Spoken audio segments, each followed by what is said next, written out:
तो मेरी नाक गई सो गई, अब अपनी नाक तुम बचाना। समझ रहे पांडे जी, मतलब समझने ही नहीं देती सियासत हमको सच्चाई, कहीं चेहरा नहीं मिलता, कहीं दर्पण नहीं मिलता। शंकराचार्य जी का मुद्दा इस समय काफी गरमाया हुआ है। लगातार बातें हो रही हैं, लगातार उनके विषय में तरह तरह की बातें सामने आ रही हैं और अब तो बात यहाँ तक पहुँच चुकी है कि उन पर पॉक्सो एक्ट के तहत आरोप लगने लगे हैं। और कल सदन में माननीय मुख्यमंत्री योगी आदित्यनाथ जी ने भी उन पर काफी निशाना साधा है। उनको सीधे सीधे कह दिया है कि वो शंकराचार्य हैं ही नहीं। तो इस बात को लेकर भी सियासत काफी गर्मा गई है। हालांकि विपक्ष के कुछ नेताओं ने इस पर सवाल खड़े किए तो उनको भी योगी जी ने काफी खरी खोटी सुनाई। इस मुद्दे पर बात करने के लिए हमारे साथ में दो वरिष्ठ पत्रकार हैं। हमारे साथ में शीतला तिवारी जी हैं और साथ में भालचंद्र पांडे जी हैं, जो कि इस विषय के काफ़ी जानकार हैं और काफ़ी नज़दीकी से इन्होंने सारे मामले को देखा हुआ है। जब माघ मेला चल रहा था तो इन्होंने काफ़ी नज़दीकी से रिपोर्टिंग भी की है। तो हम इन दोनों से बात करेंगे और समझने की कोशिश करेंगे कि आखिर इस विषय को लेकर इनकी क्या राय है, इनका क्या मानना है। तिवारी जी, शंकराचार्य जी का मुद्दा इस समय काफ़ी तूल पकड़ रहा है। हालांकि तूल तो माघ मेला जब चल रहा था, जिस दिन ये घटना हुई थी उस दिन से तूल पकड़ रहा है, तूल पकड़ा हुआ है। लेकिन अगर कल की बात करें तो कल जिस तरह से उनके ऊपर सीधा सीधा कटाक्ष किया गया, ये कहा गया कि शंकराचार्य जी है ही नहीं और कोई भी अपने आप को कुछ भी घोषित कर दे तो उससे कुछ नहीं होता है। क्या मानना है आपका कि योगी जी की बातें कितना सही हैं? और अगर शंकराचार्य जी की बात की जाए तो शंकराचार्य जी इस विषय को लेकर कहाँ दिखाई देते हैं और अपने पक्ष को कितना रख पाएंगे वो? सबसे पहले सभी हमारे भाइयों को, दर्शकों को बहुत बहुत नमस्कार, प्रणाम। पांडे जी ने अभी जिस बात का जिक्र किया है कि आखिर शंकराचार्य के ऊपर जिस बात को लेकर के फायर हुए सीएम योगी, बहरहाल पांडे जी अभी तक कुल मिलाकर के सीएम योगी जो है चुपचाप थे। लेकिन उन्होंने अचानक जो उनका ज्वाला फूटा है, उन्होंने कहा कि 4 करोड़ जो है वो पब्लिक है और 4 करोड़ पब्लिक जो है और जिधर से निकासी है, पांडे जी इधर से निकासी है, उधर जो है तुम घुसने की कोशिश कर रहे हो, बैरिकेड तोड़ने की, जो भी उन्होंने बात कहा। लेकिन पांडे जी वहाँ एक चीज उन्होंने जो एक लाइन उन्होंने कह दी कि कोई भी शंकराचार्य लिख दे ऐसा जो है, इस पर सवाल उन्होंने खड़े कर दिए। सबसे पहले तो योगी से पहले, मुख्यमंत्री से पहले वह खुद जो है गोरखपीठ के जो है पीठाधीश्वर है, वह खुद एक संत है और ऐसा नहीं कि कोई छोटा मोटा या इस तरीके नहीं, बड़े संतों में उनकी जो है गिनती होती है। इसे गोरखनाथ पीठ तो आप लोग जानते ही हैं। तो कुल मिलाकर के यह बात, अब इसको जो है विपक्ष यह कहने लगा, सर्टिफिकेट वाली बात जो हुई, अखिलेश यादव पहले भी इन्होंने कहे थे भैया इसे तो आप योगी भी नहीं हो, आप योगी का सर्टिफिकेट दिखाओ।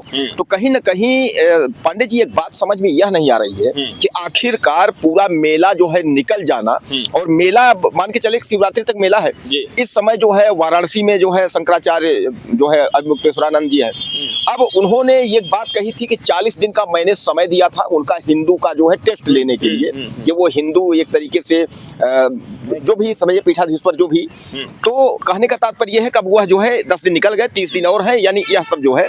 तो इतनी जल्दी जो है योगी जी का गुस्सा होना और यह सब कुछ समझ में आ नहीं रहा है, इस पर क्या राय है आपकी? तो कहीं ना कहीं देखा ही जा रहा है कि इस समय दो बड़े संत आमने सामने दिखाई दे रहे हैं। दरअसल मामला कुछ ऐसा है कि एक दूसरे पर टीका टिप्पणियों का सिलसिला शुरू हो गया है। ये देखा जा रहा है कि शंकराचार्य जी ने योगी जी पर टिप्पणी किया, शंकराचार्य जी ने उनसे प्रमाण पत्र मांगा कि वो हिंदू हैं तो साबित करके दिखाएं, और कहीं ना कहीं एक बार ये जो अभी टिप्पणी हुई है, इस टिप्पणी ने मामले को फिर से तूल दे दिया है। अब देखना ये होगा कि इस मामले को लेकर आगे लोग क्या अपनी राय रखते हैं, क्या राय देते हैं, या इस पर क्या निष्कर्ष निकलकर सामने आता है।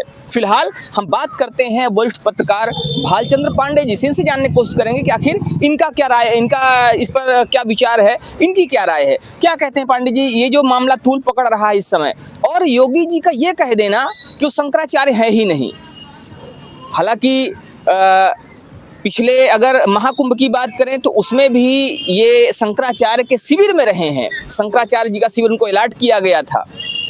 शंकराचार्य जी के लिए जो भी चीज़ें, जो भी सुविधाएं होती हैं, वो सारी सुविधाएं उनको मिली हुई हैं। और अब जब ये मामला तूल पकड़ता है तो योगी जी के द्वारा ये कहना कि शंकराचार्य नहीं है, तो क्या ये कहीं ना कहीं प्रश्न नहीं खड़े करता है उन सारी व्यवस्थाओं पर, उन सारे सरकारी जो भी सरकारी सुविधाएं हैं जो उनको दी गई उस पर?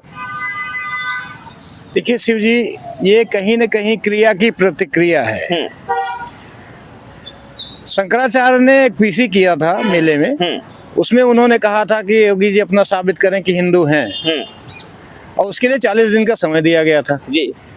तो उस 40 दिन का पीरियड बीतते बीतते फिर विधानसभा सत्र आता है, जहाँ पर मुख्यमंत्री द्वारा ये कहा जाता है कि भले ये शंकराचार्य ही नहीं है। और ऐसे ही देखिए, शंकराचार्य है कि नहीं है ये किसी राजनेता की देन नहीं है जी। या कोई राजनेता, राष्ट्रपति, मुख्यमंत्री, प्रधानमंत्री किसी शंकराचार्य की नियुक्ति तो कर नहीं सकता जी। किसी के मानने ना मानने से कोई शंकराचार्य होगा या नहीं होगा ऐसा नहीं है। शंकराचार्य के एक नियम होता है, उसके तहत ही चुना जाता है शंकराचार्य कौन बनेगा या नहीं बनेगा। वो चाहे योगी जी हों या जो भी हो, कोई ये कहे कि ये शंकराचार्य है कि नहीं है, ये संभव नहीं है। शंकराचार्य के लिए जो भारत के और भिन्न भिन्न शंकराचार्य हैं उनके द्वारा मान्यताएं दी जाती हैं, उसकी एक अपना सिस्टम है, उसके तहत उनका चुनाव होता है, पट्टाभिषेक वगैरह कराया जाता है। अब ये तो मामला धर्माचार्यों के बीच है, वो माने कि न माने, शंकराचार्य हैं या नहीं है, ये तो शंकराचार्यों द्वारा ही कहा जा सकता है कि हैं कि नहीं। लेकिन एक मुख्यमंत्री अगर पटल पे कहता है विधानसभा के, तो ये कहीं न कहीं एक राजनीतिक या राजनीति से ओतप्रोत ही दिखाई पड़ता है। क्या ये प्रतिक्रिया है उन बयानों की जिसमें उन्होंने कहा था शंकराचार्य जी ने, खैर शंकराचार्य जी कहना भी उचित नहीं है, क्योंकि कई सारे लोग, कई बड़ी हस्तियां जब इस पर प्रश्न खड़ा करती हैं तो शंकराचार्य कहना भी उचित नहीं है। लेकिन अगर हम बात करें स्वामी अभिमुक्तेश्वरानंद की, तो स्वामी अभिमुक्तेश्वरानंद ने हुमायूं की औलाद, बाबर की औलाद, इस तरह से उन्होंने टिप्पणियां की हुई थी। क्या आप अभी कल की जो टिप्पणी आई है उसको, इन टिप्पणियों का परिणाम देखते हैं जिसकी वजह से ये टिप्पणियां मुख्यमंत्री जी के द्वारा दी गई हैं? पांडे जी, सबसे बड़ी समस्या मैं आपको बता दूं कि सामने जो है यूजीसी को लेकर के देश पूरा जो है देख रहे हैं कि जो है झूम रहा है। एक तरफ जो है समर्थन में लोग हैं, एक तरफ जो है उसका विरोध कर रहे हैं जी। समर्थन में जो है अब धीरे धीरे करके जो है ज्यादा लोग भारी पड़ रहे हैं और विरोध करने वालों की संख्या धीरे धीरे करके कम हो रही है। उस पर भी जो है शंकराचार्य अभिमुक्तेश्वरानंद जो है खुल करके उन्होंने बोला है कि एक जाति को क्या है, आपने देखा होगा उसका जो है, तो उन्होंने खुल के बोला है।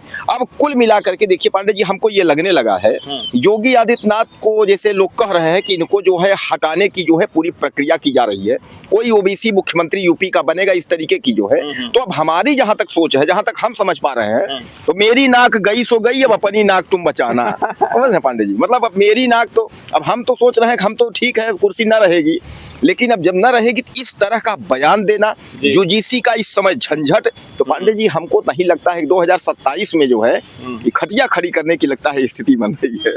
तो 2027 में खटिया खड़ी करने की स्थिति है। और अभी तिवारी जी ने कहा कि मेरी नाक गई सो गई, तो अपनी नाक बचाना। और अगर इन विषयों पर बात की जाए, एक शायर ने कहा कि समझने ही नहीं देती सियासत हमको सच्चाई, कहीं चेहरा नहीं मिलता, कहीं दर्पण नहीं मिलता। तो फिलहाल इस विषय को लेकर आपका क्या कहना है? इस मुद्दे को लेकर आप कैसा सोचते हैं, आप क्या सोचते हैं? आप भी अपनी राय जरूर दीजिएगा। बने रहिए हमारे साथ खबरों को अपडेट के लिए। जय हिंद।